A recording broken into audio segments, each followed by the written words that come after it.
کہ کائنات کے مشکل کشا ہیں میرا مولا بھی اور اللہ کا رسول، لیکن فاطمہ ان کی بھی مشکل کشا، جو کائنات کے مشکل کشا ہیں ان کی مشکل کشائی کرنے والی کا نام فاطمہ۔ صرف 2 جملے عرض کر رہا ہوں گھڑی کو دیکھتے ہوئے۔ قبر سیدہ پر کھڑے ہو کر میرے مولا نے جو پہلا مرثیہ پڑھا اس کا پہلا لفظ تھا الآن انکسر ظہری۔ آج فاطمہ دنیا سے نہیں گئی، علی کی کمر ٹوٹ گئی۔ دنیا کی ہر زبان میں کمر یہ محاورہ ہوتا ہے اس بات کا کہ میرا سہارا۔ فاطمہ علی کا سہارا۔ کون علی؟ جو ہر گرتے ہوئے کا سہارا ہے، جو ہر مصیبت زدہ کا سہارا۔ اور یہاں پہ علماء کا جملہ وہ یہ نہیں، وہ اس کے بعد کہ یہی وجہ ہے کہ فاطمہ جو کہ رسالت اور امامت کی بھی مددگار ہیں، بلکہ میں لفظ بدل، فاطمہ رسالت کی بھی مشکل کشا ہے اور امامت کی بھی مشکل کشا۔ یہ بھی ون آف دا ریزن کہ فاطمہ کو ظاہری اعتبار سے اللہ نے کوئی منصب، کوئی عہدہ نہیں دیا۔ کہا گیا کہ جی وہ عورتوں کو اللہ کے عہدے نہیں ملتے، یہ بھی غلط ہے۔ ایسا کوئی فارمولہ یا عقیدہ اسلام میں نہیں۔ جن کو اللہ نے منصب دیے ان سب سے بلند رتبہ فاطمہ کا ہے بجز رسول خدا۔ جتنے انبیاء گزرے فاطمہ ان سب سے بلند رتبہ رکھتی، ان کو نبوت مل گئی، فاطمہ کو کوئی الہی منصب نہیں ملا۔ کیوں؟ ون آف دا ریزن یہی بات ہے جو ابھی میں نے کہی۔ وہ کیا بات کہی میں نے؟ وہ یہ دیکھیے،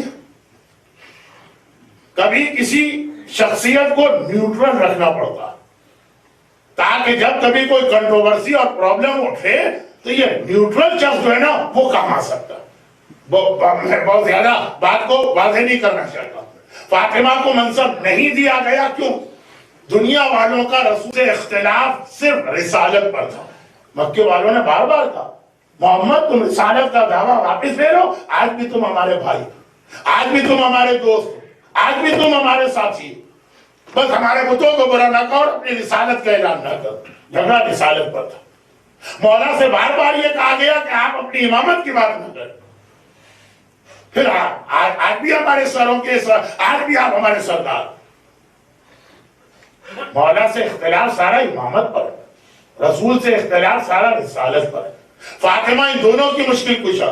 فاطمہ کو بھی اگر رسالت ملتی تو فاطمہ بھی ایک پارٹی بن جاتی، امامت ملتی فاطمہ بھی ایک پارٹی بن جاتی۔ کا فاطمہ کو نیوٹرل رکھنا تاکہ جب محمد کی رسالت پر مشکل وقت آئے تو مباہلے کے میدان میں فاطمہ جا کر محمد کی رسالت کو بچائے۔ اور فاطمہ کو نیوٹرل رکھا گیا، امامت نہیں دی گئی تاکہ جب علی کا حق ختم کیا جائے تو دربار خلافت میں خطبہ فجر دے کے فاطمہ امامت کی مدد کرتی ہے۔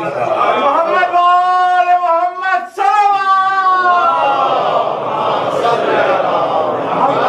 رسالت کی مددگار بن رہی ہے۔ چنانچہ آپ نے دیکھا کہ وہ مباہلے کے عیسائی رسول کو کتنے دنوں سے دیکھ رہے ہیں، علی کو کتنے دنوں سے دیکھ رہے ہیں، حسن کو کتنے دنوں سے دیکھ رہے ہیں، حسین کو کتنے دنوں سے، کس کی وجہ سے وہ فوراً شکست تسلیم کرتے ہیں؟ وجود فاطمہ۔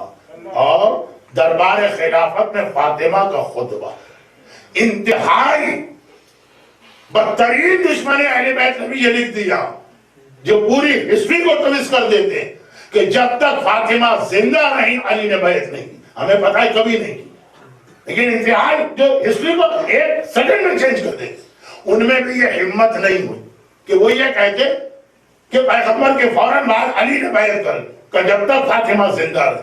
یہ فاطمہ کا وجود امامت کا ایک پروٹیکشن بن رہا ہے۔ برحمتک یا ارحم الراحمین وصلی اللہ علی محمد وآلہ الطاہرین۔